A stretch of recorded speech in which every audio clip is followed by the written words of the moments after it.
হে everyone, আগের mini ব্লগে তোমরা ঠিক যেমনটা দেখেছিলে, তো বাসে উঠে গেছিলাম ট্রেন ধরবার জন্য। তো চলে গেছি হাওড়া স্টেশন। আর যেতে যেতে এই যে গঙ্গাটা দেখতে এত ভালো লাগে না, যেটা কি বলবো, সে বাসেই হোক বা হেঁটেই হোক। তারপর ট্রেনে উঠে একটু ছোলা মিক্সচার খেয়ে নিলাম। আর সবাই এত ক্লান্ত ছিল, আমি আর ভিডিও বানাইনি।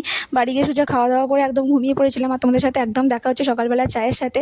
তো এখানে মা সকালবেলা উঠে ভাত বসিয়ে দিয়েছে আগেই, আর আমি বানাচ্ছি কফি। কারণ আমাদের একটা জায়গায় যাওয়ার আছে, পুরো ভিডিওটা দেখতে থাকো তাহলেই বুঝতে পারবো কোথায় গেছি। তো তারপর দীপ যেহেতু চা খায় না, ওকে দিয়ে দিলাম কফি আর জ্যাম পাউরুটি। আমি আমার ভাইয়ের জন্য নিয়ে নিলাম চা। আর তারপর দেখি বাবা বাজার থেকে ইলিশ মাছ, চিংড়ি মাছ সব কিছু নিয়ে এসেছে। তো সেগুলো রান্না করলাম। আর যেহেতু সকাল সকাল ভাত খেতে হবে, তাই দীপকে হালকা পাতলা কিছু খেতে দিলাম। দই, মিষ্টি আর শশা। তো চলো কী কী রান্না হয়ে যাচ্ছে তোমাদের শেয়ার করি। আজকে রান্না করেছে মা হচ্ছে ইলিশ মাছ সর্ষে বাটা দিয়ে, তার সাথে চুনো মাছের টক, তার সাথে মূলো শাক ভাজা, পোস্ত, আর এদিকে ইলিশ মাছের তেল। তো সব কিছু খেয়ে আমি নিজের একটা ভিডিও বানাচ্ছি, সবাই রেডি হয়ে গেছি।